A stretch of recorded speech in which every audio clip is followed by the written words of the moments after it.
महिमा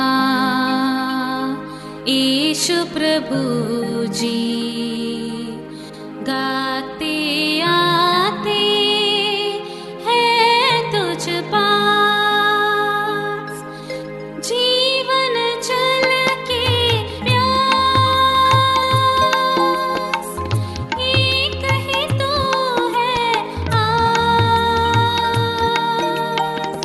जग निर्माता मुक्तिदाता जीवन जल देखा, जीवन जल देखा, जीवन जल देखा। प्रभु यीशु मसीह के पवित्र नाम पर प्रेम भरा नमस्कार। प्रभु की असीम करुणा से पिछले 5 साल से शुभ संदेश चैनल द्वारा प्रस्तुत किए इस जीवन जल कार्यक्रम में आपका स्वागत करते हैं। यह कार्यक्रम बहुत प्रियजनों के जीवन में प्रभु यीशु मसीह पर विश्वास करके उद्धार पाने और मसीह जीवन के लिए एक आशीष का कारण हो गया है। प्रभु की महिमा हो। परमेश्वर का वचन कहता है, क्या ही धन्य है हर एक जो यहोवा का भय मानता है और उसके मार्गों पर चलता है। यही इस जीवन जल कार्यक्रम का उद्देश्य है कि आप अपने परिवार के साथ परमेश्वर के वचन में सच्चाई का मार्ग एवं प्रभु यीशु मसीह पर विश्वास के द्वारा सच्चाई का जीवन अनुभव कर सके। आपके और आपके परिवार का उद्धार और आशीष का कारण ठहरे, यही हमारी प्रार्थना है। इस कार्यक्रम का लाभ उठाते हुए आप इस विषय में जरूर अपने पड़ोसी और प्रियजनों के सूचित करें। साथ ही करस्पॉन्डेंट के माध्यम द्वारा मराठी, हिंदी और अंग्रेजी भाषा में बाइबल का अध्ययन भी कर सकते हैं। प्रभु का वचन सुने और आशीष पाए। आमीन। जीवन जल कार्यक्रम देखने वाले सभी दर्शकों को जगत के उद्धारकर्ता प्रभु यीशु मसीह के पवित्र नाम में नमस्कार।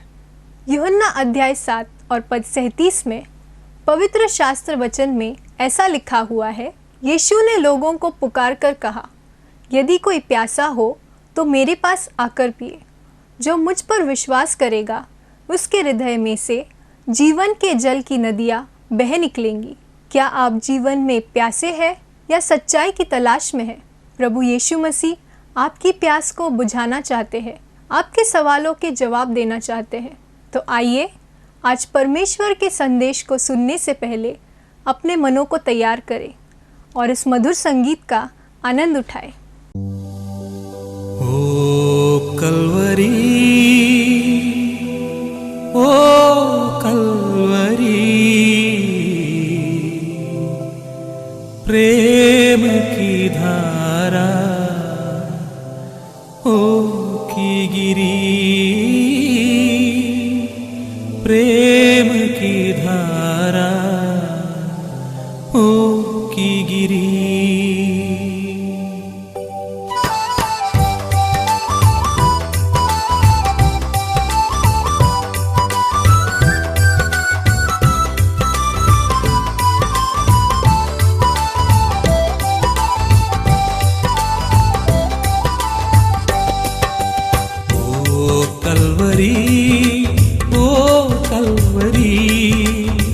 प्रेम की धारा ओ की गिरी, प्रेम की धारा ओ की गिरी। ओ कलवरी,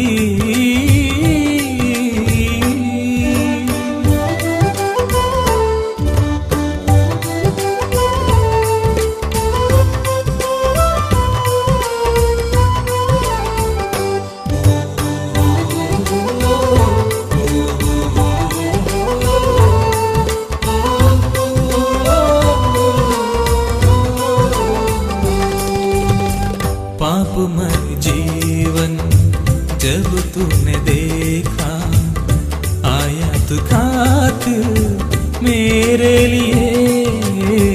पापमय जीवन जब तूने देखा, आया तू खातिर मेरे मेरे लिए लहू बहाकर पाप क्षमा कर, लहू बहाकर पाप क्षमा कर, मारा गया वो कलवरी में, ओ कलवरी, ओ कलवरी, प्रेम की धारा ओ की गिरी, प्रेम की धारा ओ की गिरी, ओ कलवरी।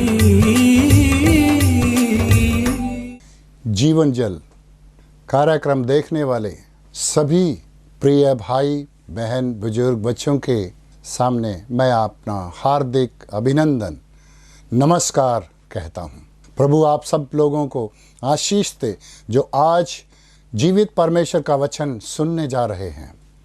ये वचन गंभीर हैं, इस वचन को आप नज़रअंदाज नहीं कर सकते हैं। ये वचन बहुमूल्य हैं, इन वचनों का कोई कीमत नहीं दे सकता है, क्योंकि जीवित परमेश्वर के मुख से निकले हुए वचन हैं। आज मैं आपके सामने एक ऐसे व्यक्ति की जीवन शैली को बताना चाहता हूँ, आपके सामने रखना चाहता हूँ, जो व्यक्ति धन में डूब चुका था। उसके लिए धन ही सब कुछ था, परमेश्वर से उसका कुछ भी लेना देना नहीं था।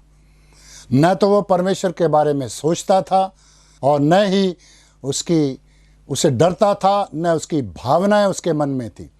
उसके लिए केवल धन धन धन सब कुछ था।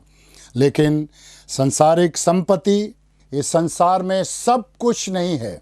यहाँ लूका रचित सुसमाचार 12 अध्याय में प्रभु यीशु मसीह के सामने एक व्यक्ति आकर 12वें अध्याय के 13वें वचन से एक व्यक्ति, जब बड़ी भीड़ यीशु के पीछे चल रही है, लोग उसके वचन सुन रहे हैं, लोग चंगाइयाँ पा रहे हैं, और एक व्यक्ति भागा हुआ आता है और कहता है प्रभु से, प्रभु मेरे भाई से कह कि मेरे साथ वो संपत्ति बांट दे, जो पिता का शेयर है मुझे दे। प्रभु यीशु ने उसका जवाब दिया, किसने मुझे आपका न्यायी ठहराया है? लेकिन उससे आगे प्रभु यीशु ने एक सुंदर वचन उनसे कहा।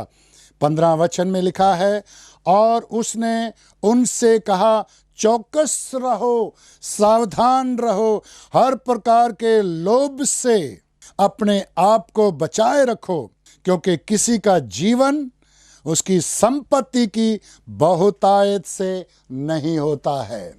सावधान, अपने आप को लोभ से बचाए रखो।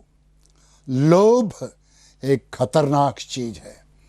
लोभ एक बहुत बुरी बला है, जिसके साथ ये चिपक जाती है, उसको विनाश के समुद्र में डुबो देती है। आप लोभ में तो नहीं हैं, क्योंकि पवित्र शास्त्र बाइबल में एक जगह में लिखा है, 1 तिमुथियुस 6:10 में, रुपयों का लोभ सब प्रकार की बुराइयों की जड़ है। रुपयों का लोभ सब प्रकार की बुराइयों की जड़ है। लोभ से बुराइयां आती हैं। लोभ से इंसान विनाश के समुद्र में डूब जाता है। लोभ के कारण इंसान क्या क्या करता है? धन का लोभ। और यहाँ पर लिखा है, लेकिन धन एक बड़ी बुरी बला है। धन अपने आप में बुरा नहीं है, आप धनी हो सकते हैं, लेकिन धन का लालच या लोभ बुरा है। धन हमेशा नहीं रहता है। धन से दिल की एक धड़कन भी खरीदी नहीं जा सकती है। धन मृत्यु के आते ही किसी और का हो जाता है। धन से सुख, चैन, आराम नहीं खरीदा जा सकता है। धन से आप स्वर्ग भी नहीं खरीद सकते हैं। धन टूटे हुए हृदयों को जोड़ नहीं सकता है। धनी व्यक्ति के बारे में प्रभु आगे एक सुंदर दृष्टांत बताता है, एक कहानी बताता है, एक सुंदर दृष्टांत है। आप सुनिए, इसके बारे में मैं आपके सामने कुछ बताना चाहता हूँ। पढ़िए 12वां अध्याय लूका 16 से। उसने उनसे एक दृष्टांत कहा, किसी धनवान की भूमि में बड़ी उपज हुई। तब वह अपने मन में विचार करने लगा, मैं क्या करूं, क्योंकि मेरे यहाँ जगह नहीं कि अपनी उपज इत्यादि रखूं। और उसने कहा, मैं यह करूंगा, मैं अपनी बखारियां तोड़कर उनसे बड़ी बनाऊंगा और वहां अपना अन्न और संपत्ति रखूंगा और अपने प्राण से कहूंगा कि हे प्राण, तेरे पास बहुत वर्षों के लिए बहुत संपत्ति रखी है, चैन कर, खा पी, सुख से रह। अपनी आत्मा से कह रहा है, अपने आप से कह रहा है। लेकिन सुनिए आगे क्या परमेश्वर कहता है। परंतु परमेश्वर ने उससे कहा, हे मूर्ख, इसी रात तेरा प्राण तुझसे ले लिया जाएगा, तब जो कुछ तूने इकट्ठा किया है वह किसका होगा। ऐसा ही वह मनुष्य भी है जो अपने लिए धन बटोरता है, परंतु परमेश्वर की दृष्टि में धनी नहीं है। आज इस बात पर हम ध्यान करेंगे, क्या आप परमेश्वर में धनी हैं या धन में धनी हैं? आपका जीवन किधर जाता है, इसके बारे में हम कुछ संदेश प्रभु का और भी आगे सुनेंगे। इस व्यक्ति ने क्या किया, ये पहले से ही धनी है। लिखा है किसी धनवान की भूमि में, वो पहले से ही धनी है और उसकी भूमि में बड़ी उपज हुई, बहुत फसल हुई उसके खेत में। तब वो विचार करने लगा, अब मैं क्या करूं, मेरे भंडार तो छोटे हैं, मैं अपना धन कहाँ रखूं, अपना अनाज कहाँ रखूं। तब अपने आप से बातें करता है। उसने ये नहीं सोचा देने वाला कौन है, बड़ी उपज देने वाला कौन है, और पापियों पर और अच्छे लोगों पर बरसात देने वाला, सूरज चमकाने वाला, सबको आशीष देने वाला, खेतों में उपज डालने वाला, दाने खेतों में डालने वाला, वो परमेश्वर कौन है? सोचा नहीं, अपने आप से बातें करता है। वो कहता है, मैं क्या करूं, क्योंकि मेरे यहाँ की उपज इत्यादि मैं कहाँ रखूं। उसने कहा, उसे बहुत बार मैं का शब्द इस्तेमाल किया। मैं घमंड को दिखाता है, वो धनी है, अपने आप को उस धन के लालच में डुबोकर उसको केवल धन धन धन ही दिखाई देता है। और उसने कहा, मैं यह करूंगा, अपनी बखारियां तोड़कर बड़ी बनाऊंगा, अपने भंडार तोड़कर बड़े बनाऊंगा और अपना सब अन्न संपत्ति उसमें रखूंगा और अपने प्राण से कहूंगा, तेरे पास बहुत वर्षों के लिए बहुत संपत्ति है, इसलिए चयन कर, खा पी और सुख से रह। कितने लोग इस दुनिया में ऐसे हैं, धन इकट्ठा करते हैं, उनको परमेश्वर की परवाह नहीं है। वो बुराई के रास्ते में, बुरे मार्ग में चलकर धन इकट्ठा करते हैं। कोई रिश्वत लेता है, भ्रष्टाचार करता है, बड़े बड़े पदवियों पर बैठे लोग पाप की कमाई को इकट्ठा कर करके इतना धन इकट्ठा करते हैं और फिर कहते हैं चैन कर, खा पी, सुख से रह। कब तक वो संपत्ति को इस्तेमाल करेंगे? वो भूल जाते हैं कोई है जिसके हाथ में हमारे प्राण हैं, कोई है जिसके हाथ में हमारा जीवन है, उसको भूल जाते हैं। और ये व्यक्ति पहली बात भूल गया, केवल अपने बारे में सोचा। वो भूल गया दूसरों के बारे में, भूल गया परमेश्वर के बारे में, और वो परमेश्वर को आदर देना भूल गया, परमेश्वर को धन्यवाद देना भूल गया और न दशमांश प्रभु के भंडार में लाया। वो यहूदी है और दशमांश के बारे में अच्छी तरह जानता है। परमेश्वर का भाग परमेश्वर को नहीं दिया, सब कुछ अपने लिए स्टोर करके रख लिया। न उसने कंगालों के बारे में सोचा। उस समय बहुत कंगाल थे और उनको धनी लोग बांट दिया करते थे कुछ धन या दौलत या अनाज। उसने कंगालों का नहीं सोचा। लेकिन हम इस संसार में क्या हैं प्रिय भाई और बहनों? जो धन हमारे पास है, जो संपत्ति हमारे पास है, हम केवल उसके चौकीदार हैं, हम भंडारी हैं, हम केवल संभालने वाले हैं, खाते पीते आनंद करते हुए जो परमेश्वर का है छोड़कर चले जाते हैं। सोचते नहीं हम। कितने लोग हैं? दूसरी बात वो भूल गया, उसने केवल वर्तमान के बारे में सोचा। केवल वर्तमान। उसने सोचा ये जीवन केवल इस पृथ्वी पर है और हमेशा के लिए यहाँ ही है। वर्तमान के बारे में सोचा, भविष्य के बारे में भूल गया। मरने के बाद क्या होगा, मैं कहाँ जाऊंगा, मैं क्या करूंगा, सब कुछ भूल गया। उसने कहा चैन कर, खा पी सुख से रह। बस इतना सीमित दिमाग था। आज भी इस दुनिया में बहुत सारे लोग हैं, उनकी बुद्धि और दिमाग सीमित है। धन और दौलत, ऐश आराम के घर बंगले, उसी के ऊपर उनका जीवन टिका हुआ है। वो नहीं सोचते हैं भविष्य क्या होगा और मरने के बाद क्या होगा। एक दिन मृत्यु होगी, भूल गया, मरना है उसको। बहुत सारे लोग मरते हैं, उसने देखा होगा, अर्थियां निकलती देखी होगी। उसने कभी नहीं सोचा मुझे भी मौत आएगी। उसने कहा बहुत वर्षों के लिए तेरे पास पड़ा है। आजकल आप क्या सोचते हैं प्रिय भाइयों? क्या ये जीवन अनंत काल का जीवन है? क्या हम इसी पृथ्वी पर हमेशा के लिए रहने वाले हैं? परमेश्वर ने ऐसा जीवन हमें नहीं दिया है। अगर आज रात आपकी मृत्यु हो जाती है, आप कहाँ जाओगे? आपका जीवन कहाँ चला जाएगा? और तीसरी बात वो भूल गया, उसने ये भूल गया कि जीवन मरणहार है। मृत्यु आती है और इंसान को लेकर चली जाती है और इंसान रोक नहीं सकता है। इब्रानियों 9:27 में लिखा है, एक बार मरना और उसके बाद में न्याय का होना जरूरी है। ये परमेश्वर के वचन में लिखा है। एक बार मर जाएगा इंसान, उसके बाद में उसका न्याय होगा। मसीह एक बार मरा और हमारे लिए एक जीवन का रास्ता खोल गया। इसलिए लोग बहुत सालों की योजनाएं बनाते हैं, जायदाद पर अपना नाम लिखते हैं, हमेशा तक जीना चाहते हैं, हर तरह की दवाइयां लगाकर जिंदगी बढ़ाना चाहते हैं और अपने जीवन को हर तरह के कसरत के द्वारा मजबूत बनाते हैं। ज़्यादा साल तक जीना चाहते हैं, बहुत खाते हैं, तरह तरह के भोजन खाकर अपने आप को बहुत अच्छा बनाकर जिंदगी भर बहुत सालों तक जीना चाहते हैं। लेकिन याद रखो, एक दिन मरना है, आपको भी मौत आएगी।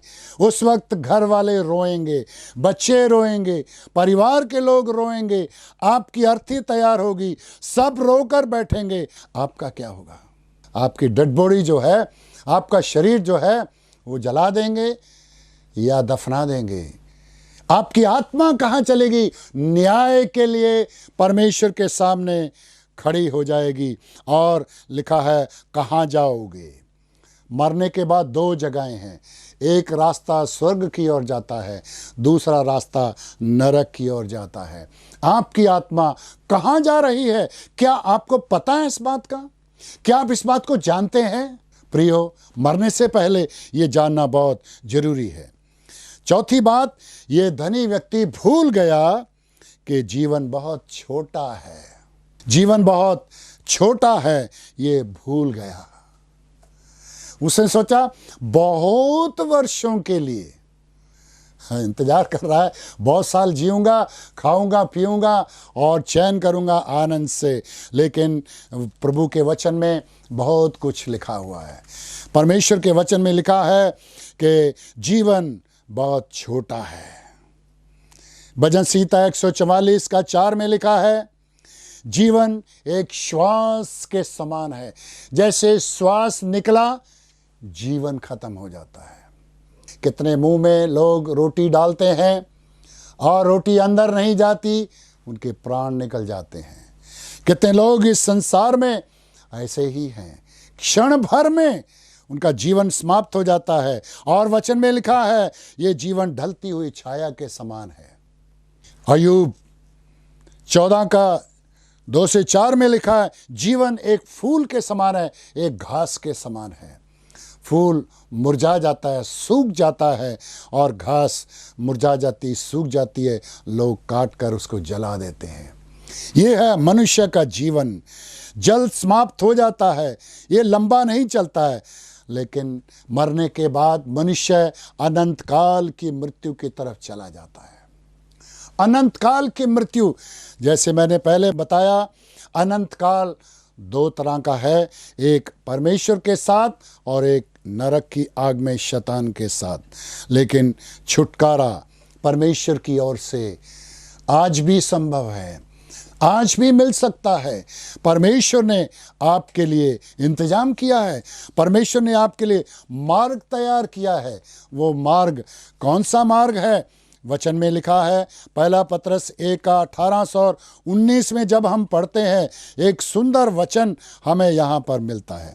इस तरह से लिखा है, क्योंकि तुम जानते हो कि तुम्हारा निकम्मा चाल चलन जो बाप दादों से चला आता है, उससे तुम्हारा छुटकारा चांदी सोने अर्थात नाशमान वस्तुओं से नहीं हुआ है। चांदी सोना और नाशमान वस्तुएं हमें बचा नहीं सकती, हम प्राण को खरीद नहीं सकते हैं।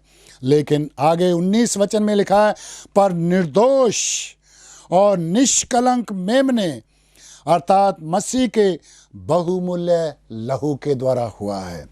और प्रियो, यह छुटकारा संभव है कि आपका धन से दिमाग हटकर उस छुटकारे की तरफ आ जाए, उस प्रभु की तरफ आ जाए जो आपके प्राणों की छुड़ौती देने के लिए प्रभु यीशु इस संसार में आया। एक और वचन हम भजन संहिता में पढ़ते हैं, कितना सुंदर वचन वो भी है। हे प्रियो, आप सुनिए इसको। 49 का 6, 7 और 8 में हम पढ़ते हैं, जो अपनी संपत्ति पर भरोसा रखते हैं और अपने धन की बहुतायत पर फूलते हैं। याद रखो, धन और संपत्ति, उनमें से कोई अपने भाई को किसी भांति छुड़ा नहीं सकता। धन छुटकारा नहीं देगा, धन से स्वर्ग नहीं खरीद सकते, प्राणों को नहीं बचा सकते। और लिखा है, उनमें से कोई अपने भाई को किसी भांति छुड़ा नहीं सकता और न परमेश्वर को उसके बदले में प्रायश्चित में कुछ दे सकता है। परमेश्वर को प्रायश्चित के लिए कुछ भी नहीं दे सकते आप, प्राणों को छुड़ाने के लिए, बचाने के लिए। और लिखा है, क्योंकि 8 में लिखा है, 49 का 8 में, क्योंकि उनके प्राण की छुड़ौती भारी है, वह अंत तक कभी ना चुका सकेंगे। हमारे प्रभु यीशु मसीह के वचन में ये साफ लिखा है, हमारे प्राणों की छुड़ौती बहुत भारी है। कोई धन संपत्ति पृथ्वी भी दे दो, कुछ नहीं होता है। लेकिन जो अपनी संपत्ति पर भरोसा रखते हैं, वो छुटकारा नहीं प्राप्त कर सकते हैं। प्रियो, हमें परमेश्वर में धनी होना है। इस संसार का धन चंचल है, चला जाता है, लेकिन जो धन रहता है वो है अपनी आत्मा को परमेश्वर के हाथ में सौंप देना और अनंत काल के लिए बच जाना। 5वीं बात, मरने पर धन साथ नहीं जाएगा। ये भूल गया, हमारा धन हमारे साथ नहीं जाता है। परमेश्वर के वचन में बहुत जगह में भक्तों के द्वारा लिखी हुई बातें हमें मिलती हैं। सुलेमान सबसे धनी व्यक्ति, धन कमाया और बाद में रोया, मैं ये धन छोड़कर जा रहा हूँ, मेरे बाद आने वाला अच्छा होगा या बुरा होगा। वो रोया इस बात को सोचकर। ये धन किसी के लिए छोड़कर जाना पड़ता है। हम सिकंदर महान के बारे में बहुत कुछ सुना है और पढ़ते हैं। जब सिकंदर महान, जो सारे संसार को जीत चुका था, उसने बताया एक बात मरने से पहले। क्या बात बताए? 3 बातें बताई। मरने के बाद क्या करना है, अपने कमांडर्स को उसने बताया। पहली बात उसने बताया कि जब मैं मर जाऊंगा और मेरा कॉफिन ले जाया जा रहा है, उस कॉफिन को डॉक्टर्स लोग उठा कर ले जाएं, ये दिखाने के लिए कि डॉक्टर मुझे बचा नहीं सकते। नहीं बचाया।